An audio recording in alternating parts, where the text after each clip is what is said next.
आज की इस वीडियो में हम जो फार्माकोकाइनेटिक्स है उसका लास्ट टॉपिक देखेंगे, जो कि है ड्रग की एक्सक्रीशन फ्रॉम द बॉडी। जो ड्रग एक्सक्रीशन है वो बाय डेफिनेशन क्या है कि ड्रग का मेटाबोलाइट या ड्रग इटसेल्फ यानी parent drug, it is a process by which drug metabolites और parent drug itself is excreted from the body. अब ये है कि जो एक्सक्रीशन है उसके डिफरेंट ऑर्गन्स हैं। जो मेन ऑर्गन है वो है किडनी। पीछे हमने जब मेटाबॉलिज्म को देखा था तो वी हैव सीन के मेटाबॉलिज्म में main organ was liver, but excretion में मेन ऑर्गन जो है वो है किडनी।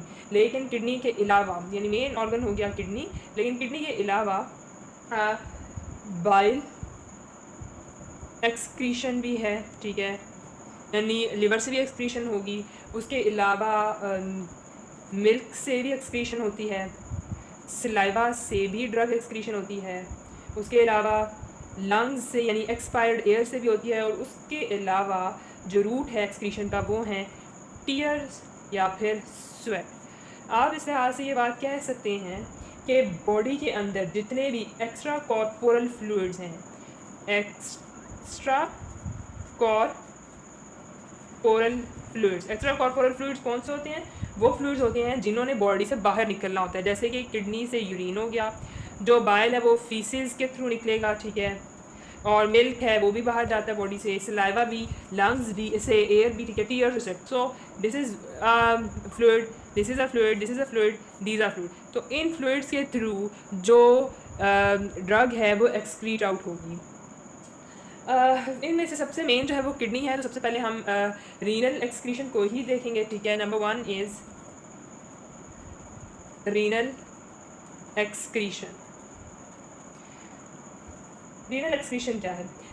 ये जो रीनल एक्सक्रीशन है ये एक ऐसा मैकेनिज़्म है जो फर्दर 3 प्रोसेसेस के ऊपर डिपेंड करता है। उनमें से नंबर 1 है ग्लोमेरुलर फिल्ट्रेशन, ठीक है। नंबर 2 है पैसिव ट्यूब्यूलर रीएब्जॉर्प्शन, ठीक है। और नंबर 3 है सिक्रीशन, एक्टिव ट्यूबुलर सिक्रीशन, ठीक है। ये 3 प्रोसेसेस हैं जिनके थ्रू एक ड्रग जो है वो रीनल सिस्टम से एक्सक्रीट होगी। सबसे पहले हम ग्लोमेरुलर फिल्ट्रेशन को देखेंगे, ठीक है। अब लेट्स सपोज ये हमारे पास है बोमेंस कैप्सूल, ठीक है, और उसके बाद हमारे पास ये है प्रॉक्सिमल कॉन्वोलेटेड ट्यूब्यूल, और उसके बाद हमारे पास यहाँ पे आएगा लूप ऑफ हैनल, ठीक है। अब यहाँ पे क्या है कि हमने बात की थी कि जो ब्लड वेजल्स हैं, ठीक है, यहाँ पे वी नो पूरा कैपिलरी सिस्टम है, उसमें जो ड्रग प्रोटीन बाउंड होगी, ठीक है, प्रोटीन प्लस ड्रग जो होगी वो क्या होगी, वो सेपरेट होगी, ठीक है, प्लस प्रोटीन, ठीक है। इसमें से ड्रग जो है वो अल्ट्रा फिल्ट्रेशन के थ्रू बोमेंस कैप्सूल में आ जाएगी, ठीक है, और वो यहाँ से अब्जॉर्ब होके यूरिन में, ठीक है, जाएगी। और ये ड्रग जो है सीधा यूरिन में इसलिए जाएगी क्योंकि हमने पीछे पढ़ लिया है कि जो मेटाबॉलिज्म का प्रोसेस होता है वो नॉन पोलर ड्रग को पोलर में कन्वर्ट कर देगा, जिसकी वजह से यहाँ से फिर उसकी रीब्जॉर्प्शन होगी, ठीक है। सो ये पहला पॉइंट है जो कि है ग्लोमेरुलर फिल्ट्रेशन का। उसके बाद हम कहते हैं दूसरा पॉइंट लेते हैं एक्टिव ट्यूबुलर सिक्रीशन का, ठीक है। यहाँ पे मैंने तीसरे नंबर पे लिखा है, let's discuss it first. Active tubular secretion में क्या है कि जो प्रॉक्सिमल पोर्शन है कॉन्वोलेटेड ट्यूब्यूल्स का, वहाँ पे एक्टिव ट्रांसपोर्ट मैकेनिज़म्स हैं, ठीक है। किस जगह पे? हमने कहा कि प्रॉक्सिमल कॉन्वोलेटेड ट्यूब्यूल्स जहाँ पर हैं वहाँ पर एक्टिव ट्रांसपोर्ट मैकेनिज़म्स हैं, और वो मैकेनिज़्म क्या करते हैं, डिफरेंट एसिडिक और बेसिक ड्रग्स को वो यहाँ से एक्टिवली अंदर ले आएंगे, ठीक है, ट्यूब्यूल्स के, और वही फिर आगे वो ड्रग जो है वो यहाँ से यूरिन में चली जाएगी। उसके बाद जो है थर्ड है पॉइंट पैसिव ट्यूबुलर रीअब्जॉर्प्शन का। पैसिव ट्यूबुलर रीअब्जॉर्प्शन में क्या है कि अगर तो कोई ड्रग लिपिड सॉल्युबल होगी, ठीक है, क्योंकि हमने कहा है सिर्फ ड्रग मेटाबोलाइट ही आगे नहीं जाएगा, पेरेंट ड्रग भी जो है वो रीनल सिस्टम में जा सकती है, और अगर वो इस तरह जाएगी तो वो क्या होगी, वो लाइपोफिलिक ही हुई होगी, ठीक है, वो क्या करेगी, वो रीअब्जॉर्ब हो जाएगी, ठीक है, इफ़ ड्रग इज़ लाइपोफिलिक, वगैरह ये रीअब्जॉर्प्शन का प्रोसेस नहीं होगा। अब यहाँ पर ना एक इम्पॉर्टेंट कॉन्सेप्ट है रिगार्डिंग द पीएच। हमें पता है हमारे पास दो तरह के जानवर हैं, ठीक है, एक रूमिनेंट्स हैं, ठीक है, एक नॉन रूमिनेंट्स हैं जिनको हम कह देते हैं कार्निवोर्स हैं, ठीक है, जैसे ये कैट्स एंड डॉग्स हैं, ठीक है, और रूमिनेंट्स काउ शीप गोट वगैरह हैं, ठीक है। अब रूमिनेंट्स का जो यूरिन होता है, क्योंकि वो हर्बीवोर्स हैं, तो इनकी जो पीएच होती है यूरिन की वो होती है बेसिक, ठीक है, जो कि हमारे पास है 7 से 8। इनकी जो यूरिन है कार्निवोर्स की वो है एसिडिक पीएच पे, जो कि है 5.5 से लेके 7 पीएच है। अब इस लिहाज से हाँ हम वही पीएच पार्टीशन जो पीएच डिग्री ऑफ आयनाइजेशन वाला कॉन्सेप्ट पीछे पढ़ गए हैं वो यहाँ पे अप्लाई कर सकते हैं कि अगर तो एक बेसिक ड्रग है, बेसिक और एसिडिक ड्रग्स की एग्जांपल देख लें, ठीक है, बेसिक ड्रग्स कौन कौन सी हैं, जैसे कि सिमितीडाइन है, ठीक है, एट्रोपिन है, ये बेसिक ड्रग्स हैं। एसिडिक ड्रग्स की एग्जांपल क्या है, जैसे पेनिसिलिन है, ठीक है, सिफेलोसफोरिन्स हैं, ये क्या हैं, ये हैं एसिडिक ड्रग्स। अब क्या है कि अगर तो एक एसिडिक ड्रग होगी, ठीक है, और वो रूमिनेंट्स की किडनीज़ हैं, ठीक है, तो वहाँ पे जाके वो उन ट्यूब्यूल में जहाँ पे यूरिन प्रोडक्शन हो रही है और बेसिक यूरिन प्रोडक्शन हो रही है, तो एसिडिक ड्रग यहाँ पर उसकी आइन ट्रैपिंग हो जाएगी, ठीक है, और वो यूरिन में एक्सक्रीट आउट हो जाएगा। लेकिन जो बेसिक ड्रग होगी, क्योंकि ये भी सारी बेसिक है, ठीक है, इन्वायरमेंट, तो उसके चांसेस हैं कि वो वापस रीअब्जॉर्ब हो जाएगी बेसिक ड्रग, ठीक है, और क्या होगा कि वो फिर अगेन बॉडी सिस्टम के अंदर चली जाएगी। इसी तरह कार्निवोर्स के यूरिन में अगर एसिडिक ड्रग या एसिडिक ड्रग एसिडिक इन्वायरमेंट में अनआयोनाइज रहेगी, वो रीअब्जॉर्ब हो जाएगी, लेकिन बेसिक ड्रग कार्निवोर्स में ज़्यादा जल्दी एक्सक्रीट आउट हो जाएगी, ठीक है। अब इस तरह के इश्यूज जो होते हैं उनको हम ऑल्टर इस तरह कर सकते हैं कि हम ऐसी ओरल या मतलब हम कोई ड्रग एजेंट दे दें, ठीक है, या ऐसे केमिकल्स वगैरह दे दें, ठीक है, जो जिनके थ्रू हम एसिडिफिकेशन या अल्कलानाइजेशन कर लें हम यूरिन की, यानी रूमिनेंट्स की यूरिन अगर बेसिक है तो उसको कोई एसिडिफायर दे दें, ठीक है, खिला दें, तो उसकी पीएच जो है वो एसिडिक हो जाएगी, और साथ अगर उसको आपने पेनिसिलिन वगैरह लगाया हुआ है तो वो एक्सक्रीट आउट हो जाएगा।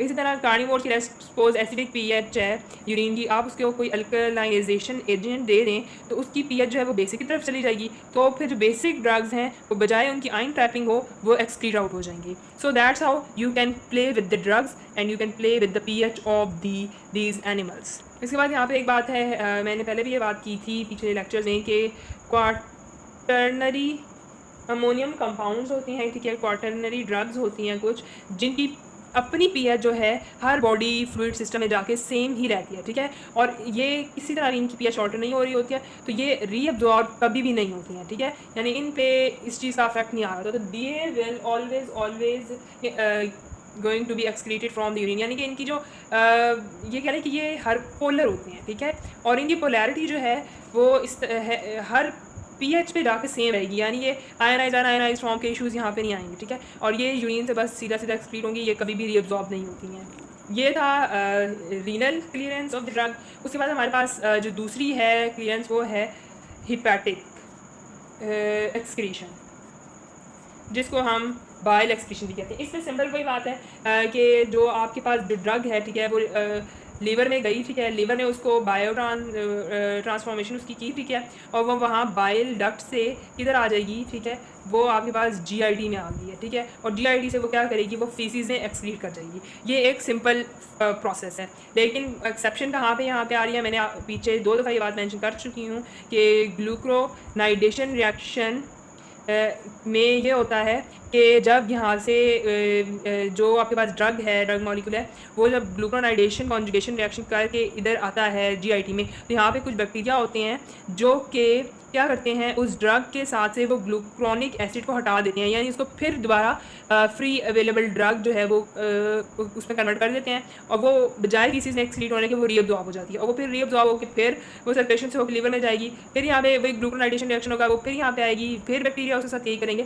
सो ये क्या स्टार्ट हो जाती है, इंटेरोहिपैटिक रिसाइकलिंग स्टार्ट हो जाती है यहाँ पे। उसके बाद जो हिपैटिक एक्सक्रीशन है, उसके बाद जो है क्योंकि यहाँ पे जीआईटी की बात आ गई है तो यहीं पे एक और इम्पॉर्टेंट बात है, वो है पी ग्लाइकोप्रोटीन सिस्टम की, ठीक है। यानी पी ग्लाइकोप्रोटीन सिस्टम क्या है कि जो हमारे पास लेट्स सपोज ये अगर स्मॉल इंटेस्टाइन है, ठीक है, और ये सारी फीसेस वगैरह जा रही हैं, ठीक है, और यहाँ पे ड्रग मॉलिक्यूल्स वगैरह भी हैं, तो यहाँ पे क्या होगा कि यहाँ पे आपके पास पी ग्लाइकोप्रोटीन सिस्टम्स हैं, ठीक है। ये पी ग्लाइकोप्रोटीन चैनल्स हैं। ये क्या करते हैं, मैंने ये बात पहले बताई थी कि पी ग्लाइकोप्रोटीन सिस्टम बॉडी के डिफरेंट ऑर्गन्स में है, ब्रेन में भी है, ये किडनी में भी है, लिवर में भी है, जीआईटी में भी है, ठीक है। इसका काम क्या होता है कि अगर कोई ड्रग यहाँ से अब्जॉर्ब होके अब्जॉर्ब होके जीआईटी से बाहर गई है तो ये उस ड्रग को पकड़ के वापस ल्यूमन में फेंकना शुरू कर देगा, ठीक है। तो इस तरह क्या होता है कि P glycoprotein systems also help in excretion of the drug, क्योंकि ये ड्रग को वापस अंदर ले आते हैं और वो उसने क्या करना है, वो आगे जाके उसने फीसिस से एक्सक्रीट हो जाना है, ठीक है। So this is also important here. फिर तीसरी जो है एक्सक्रीशन रूट है वो मैंने कहा कि मिल्क है, ठीक है। अब मिल्क में वही बातें, वही कॉन्सेप्ट है यहाँ पे कि जो मिल्क है वो स्लाइटली एसिडिक होता है एज़ कम्पेयर टू प्लाज्मा, ठीक है। यानी इसकी pH थी समवट 6.5 से 6.8 समथिंग थी, इसकी वही 7 से 7.4 तक है, ठीक है। तो it is plasma is basic और मिल्क जो है एसिडिक है। पहली बात यह है कि मिल्क एक्सक्रीशन तभी होगी जब एक जो है डैम वो लैक्टेटिंग है, यानी वो मिल्क प्रोडक्शन पे है, ठीक है। फिर यह है कि अब होता यह है, लेट्स सपोज यहाँ आपके पास एक ब्लड वेजल है, ठीक है, और ये अडर्स हैं, ठीक है, काउ के। अब यहाँ पे लेट्स सपोज ये मिल्क है। अब हमने कहा कि ये जो है, ये जो प्लाज्मा है वो बेसिक है और अडर जो है उसके अंदर जो मिल्क है वो है एसिडिक। अब यहाँ पे क्या होगा, लेट्स सपोज यहाँ पे कोई बेसिक अगर ड्रग है, ठीक है, तो वो अनआयोनाइज्ड फॉर्म में होगी। वो क्या करेगी, वो यहाँ से बड़े आराम से मेम्ब्रेन्स क्रॉस करके अडर में आ जाएगी, यानी मिल्क में आ जाएगी। अब मिल्क में यहाँ पे एसिडिक एनवायरनमेंट है और ड्रग बेसिक है, तो बेसिक ड्रग क्या होगी, वो यहाँ पे आयोनाइज्ड हो जाएगी। अब जब वो आयोनाइज्ड हो जाएगी तो वो यहाँ पे ही वो क्या होगा, उसकी आयन ट्रैपिंग हो जाएगी। आयन ट्रैपिंग होगी मतलब अब वो दोबारा वापस ब्लड में नहीं जा सकती कि वो लीवर में जाए और एक्सक्रीट हो जाए। तो उसे क्या करना है, उसे यहीं पे रहना है और जो आप मिल्क लेट डाउन करेंगे, आप जो मिल्क उस एनिमल से लेंगे वो उसके मिल्क में आती रहेगी। इसीलिए जब किसी एनिमल को कोई इंजेक्शन लगाया जाता है तो साथ लिखा, उस इंजेक्शन के ऊपर ये बात लिखी होती है कि अगर आप ये इंजेक्शन इस एनिमल को लगा रहे हैं और वो लैक्टेटिंग एनिमल है तो आप इसके 3 से 4 दिन तक उसका मिल्क कंज्यूम नहीं करेंगे। उसकी रीज़न यही होती है कि वो उस ड्रग के रेजिड्यूज जो हैं उसके मिल्क में आना शुरू हो चुके होते हैं और वो फिर क्योंकि वो आयन है वो ट्रैप हो चुके हैं, वो वापस उधर से नहीं रहेगा, उसके निकलने का बॉडी से एक्सक्रीट होने का सोर्स ही मिल्क रह गया, ठीक है। तो फिर उसके मिल्क में वो ड्रग आ रही होती है और अगर आप वो कंज्यूम करेंगे तो इन शॉर्ट आप वो ड्रग्स यानी ले रहे हैं। और इसकी एग्जांपल क्या है, इसकी एग्जांपल है एरिथ्रोमाइसिन, टाइलोसिन और लिंकोमाइसिन। और आपको पता है कि एरिथ्रोमाइसिन और टाइलोसिन बहुत ज़्यादा लार्ज रूमिनेंट्स में यूज़ होती है, so you should be aware. उसके बाद आता है नंबर 4 मैकेनिज्म है सलाइवा के थ्रू एक्सक्रीशन। सलाइवा एक मेजर रूट नहीं है लेकिन हर्बीवोर्स में इसका एक इंपॉर्टेंट रोल है, क्योंकि हर्बीवोर्स के अंदर जो रूमिनेंट्स हैं उसके अंदर सलाइवा की प्रोडक्शन बहुत ज़्यादा है। तो क्या होगा कि जो माउथ में आपकी ब्लड वेजल्स हैं आसपास, ठीक है, तो वहाँ से ड्रग जो है वो अब्जॉर्ब होकर सलाइवा में आ जाएंगी, ठीक है। और फिर क्या है कि अगर वो सलाइवा मुँह से बाहर गिर रहा है एक जानवर का तो वो उसके थ्रू एक्सक्रीट हो जाती हैं। लेकिन इसमें इशू है कि बाद जो पॉइंट इंपॉर्टेंट है नोट करने के लिए वो ये है, क्योंकि रूमिनेंट्स में बहुत ज़्यादा सलाइवा प्रोडक्शन है और वो सलाइवा एक्चुअली रिगर्जिटेशन के लिए इस्तेमाल कर रहे होते हैं। अब जब ये सलाइवा वो ह्यूमन में लेके जाते हैं, अब्जॉर्ब करते हैं, यानी वो अपना सलाइवा को ड्रिंक करेंगे, ठीक है, और ह्यूमन में जाएंगे और लेट्स सपोज आपने कोई एंटीबायोटिक्स दी हुई हैं, ठीक है, जानवर को इंजेक्ट की हुई हैं और वो सलाइवा से ह्यूमन में चले जाएंगे। तो ह्यूमन में क्या है, ह्यूमन में तो माइक्रोफ्लोरा है, ह्यूमन में बैक्टीरिया है, वो एंटीबायोटिक्स उस माइक्रोफ्लोरा को किल करना शुरू कर देगा और जब इसकी किलिंग स्टार्ट होगी तो आपके एनिमल को जीआईटी अपसेट्स होंगे, ठीक है, क्योंकि उसकी डाइजेशन अफेक्ट होगी क्योंकि उसका माइक्रोफ्लोरा किल होना स्टार्ट हो गया है। तो this one thing is important in the excretion of drugs in the saliva. उसके बाद एक्सपायर्ड एयर है, ठीक है, नंबर 5 रूट जो है वो है लंग्स से एक्सपायर्ड एयर से। यहाँ पे वही बात आ जाती है, लेट्स सपोज ये आपके पास एक अल्वुलाई है और उसके साथ ही आपके पास ब्लड वेजल्स हैं, तो वही बात यहाँ पे आप देखनी है, ब्लड गैस जो है पार्टीशन कोफिशिएंट देखना है। लेट्स सपोज आपके पास ब्लड वेजल में जो है वो ड्रग बहुत ज़्यादा है तो उसने क्या करना है, उसने अल्वुलाई में जाना है और एक्सपायर्ड एयर से बाहर चले जाना है, ठीक है। लेकिन अगर आपकी इसमें कंसनट्रेशन ब्लड वेजल में कंसनट्रेशन कम है और अल्वुलाई में कंसनट्रेशन ज़्यादा है तो वो अब्जॉर्प्शन नहीं होगी, वो यहीं पर स्टे करेगी प्लाज्मा में, ठीक है। सो आप पार्टीशन कोफिशिएंट से ये बात देखते हैं, इसको मैं ज़्यादा एक्सप्लेन नहीं करी because this has been discussed twice before. और यह है कि लंग्स एक्सक्रीशन जो है वो टाइल गैशियस ड्रग्स की ही होती हैं, ठीक है, जो कि आपने दी ही इनहेलेंट रूट से दी हुई होती हैं ड्रग्स, ठीक है, जिसमें एनेस्थीसिया आ जाता है, ठीक है, इनहेलेंट एनेस्थीसिया है।